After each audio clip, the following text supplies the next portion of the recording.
I'm going to be replacing the auxiliary or accessory belt and some pulleys today on the Mondeo. For those not familiar, this is a 2-litre Duratec HE. So to start, you need to jack up the front and take the right-hand wheel off. And then there's this access panel in the wheel well, just held in place with a few 10 and 8mm hex head screws. You take them out and then pull away the plastic, and you'll have access then to the lower half of the engine front cover. And mounted on that is the automatic belt tensioner.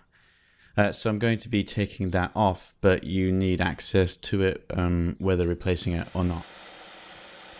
Now I'm doing this because my belt is original and very worn. Although not actually presenting any real problems, I'm doing it more as a preventative maintenance thing. If you do have belt problems, you might be getting squeak or squeal if the belt is starting to slip, or you might have some obvious problems like damage, fraying, cracking, stretching. Modern belts tend to just wear out more than anything else. I will talk a bit more about that later. You could also have pulleys in the system that are giving problems. Bearings wear out, pulleys get out of alignment, or internals can seize up and place resistance on the belt. So if you have a lot of noise, you can try to identify which pulley is the problem before you take the belt off. You can spray water around them. You can listen with a long screwdriver in contact with the accessory body to try to pinpoint it. You can also turn the aircon on and off to check that the aircon compressor is not causing a problem when its clutch engages. You also need to look at the alternator pulley.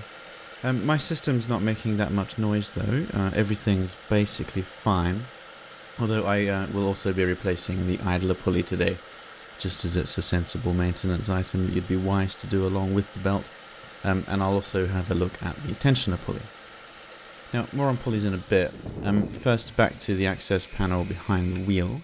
You need to get a bar on the nut on the tensioner pulley. That's a 15mm hex on this car. And you turn it clockwise as if tightening the nut. But that will torque the tensioner against its spring and will loosen it. So then you can use your other hand to pull the belt off at the nearest pulley. In this case, the crankshaft pulley. And once it's off, you can let the tensioner go again. It will extend out to its maximum, but now the belt will be basically free. Then you can just pull it off the other pulleys and take it out. Now, by the way, some cars wrap the belt around an engine mount so that they're captive, and you have to support the engine and undo the mount, which is horrible. On the Duratec, fortunately, that's not needed. Now, with the belt off, you can check the pulleys by hand one at a time, and you can feel certain obvious problems.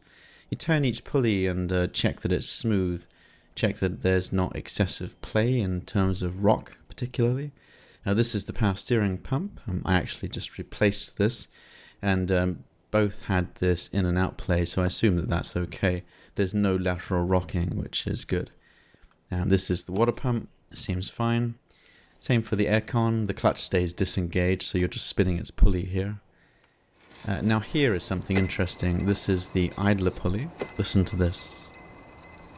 So you can hear it obviously has a problem. This is a worn out bearing, or at least it's lost all its grease. See how it spins for a long time. If the bearing had a good amount of grease in there, it would be smooth and it would stop spinning after a few rotations. It also has an interesting metallic sound that suggests it's beyond saving. On top of that, the steel surface of the pulley is all rusting, so yeah, this definitely wants renewing. And this is the belt tensioner pulley. This isn't as bad as the idler, but it is also gone. It's not too bad, but the bearing has definitely lost its grease again. See how it spins for too long and it makes a bit of noise while it does. It also rocks side to side a bit too much for my liking. So this pulley, or its bearing, wants replacing too. So to remove the pulley, you just put the bar and socket back on its bolt, but this time crank it anti-clockwise. You'll turn the pulley against its stop rather than compressing the spring, so the bolt can be undone normally.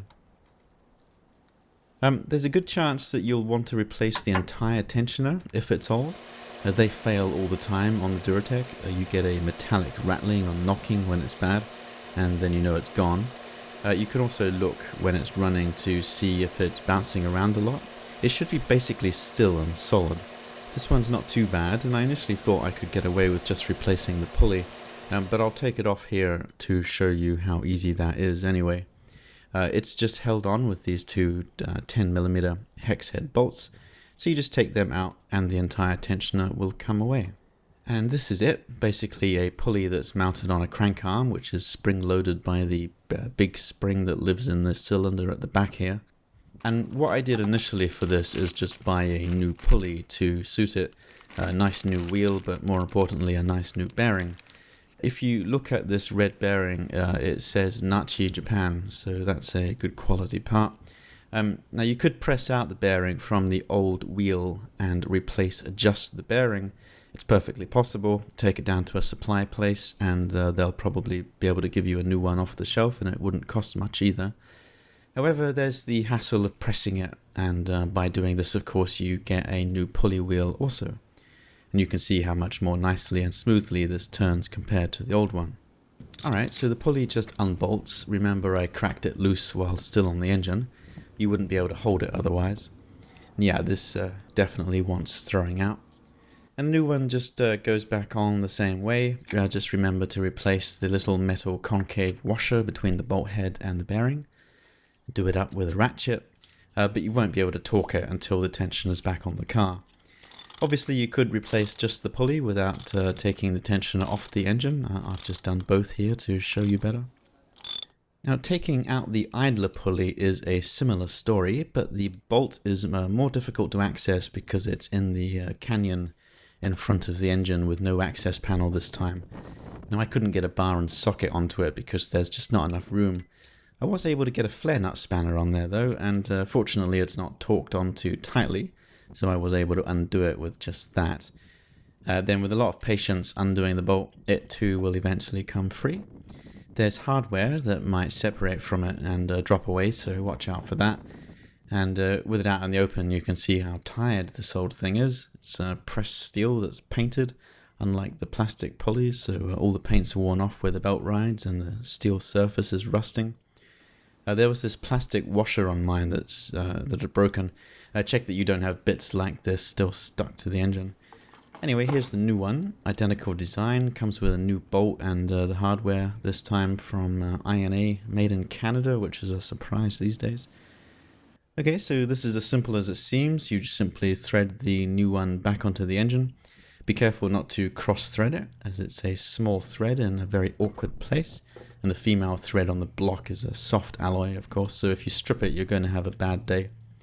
Get it in by hand and then do it up by finger, and then use your ratchet if you're able to make it fit. In my case, of course, going back to my flare nut spanner, and I had to tighten it with this as well because there was no way I was getting a torque wrench in there.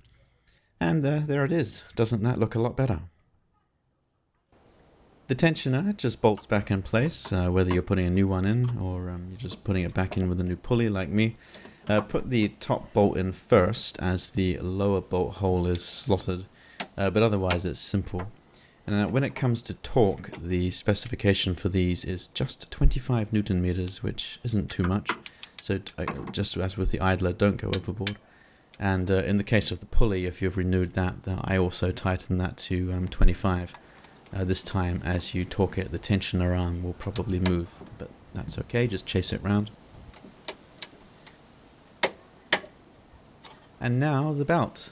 Now, as I said before, there might be obvious visible problems like fraying or glazing, other physical damage, but the traditional belt aging problems of cracking are actually something that were common on old belts before about the year 2000.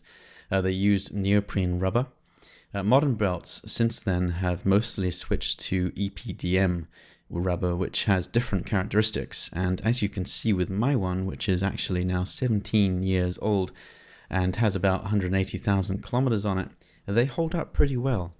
Now, there is some minor physical damage to it, but nothing really fundamentally wrong with it. However, what does happen is these belts wear with use, much like a tire, in the sense that the rubber simply gets thinned down. And you can see that in the V ridges here. So it's not obvious to look at unless you have an experienced eye for it, but this is much like looking at a tire which has lost almost all its tread. Here's the new one. It's a Bosch. By the way, these V-belts have a standardized system for sizing so that you don't need to rely on your manufacturer part numbering. In this case, you see the 6PK2225. That means a V-belt with 6 ribs and a length of 2225 millimeters. So long as you match that up, then any brand you like should be fine. And this new rubber, straight away you can see there's a lot more of it than on the old one. If I put the two side by side, it's very obvious which is the new and which is the old. You can see how the valleys in the old belt have just worn right in.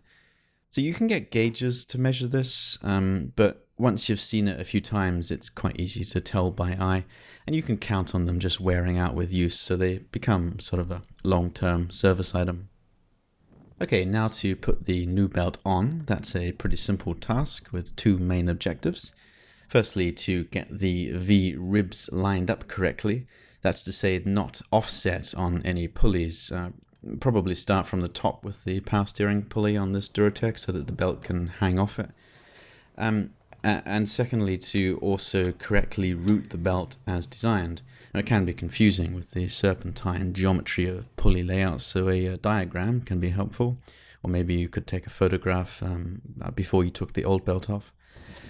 Double check this before you go starting the car. And the other trick lies in getting the belt onto the final pulley.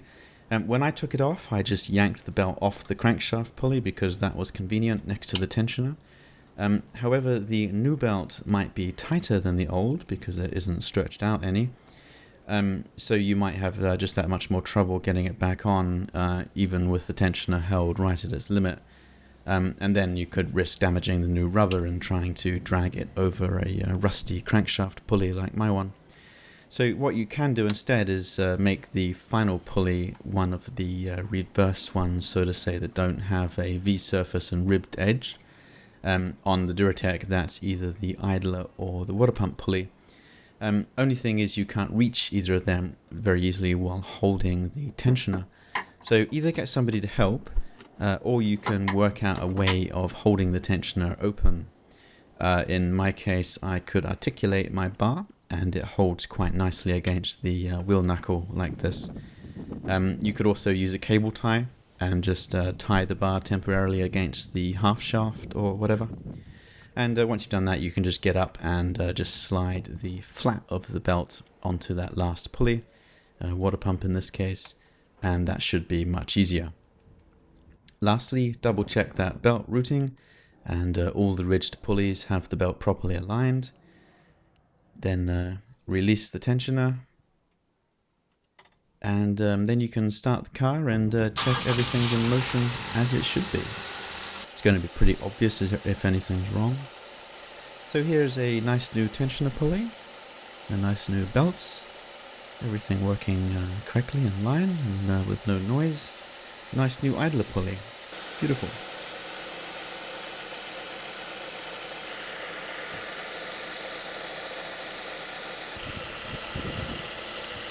Right, then the access panel can go back on. Do those screws up. They're just being done up into plastic, so don't over tighten any of them. And then of course the wheel. Do the wheel nuts to the correct torque. And lower the car and you're done. So I hope this was helpful. Have fun.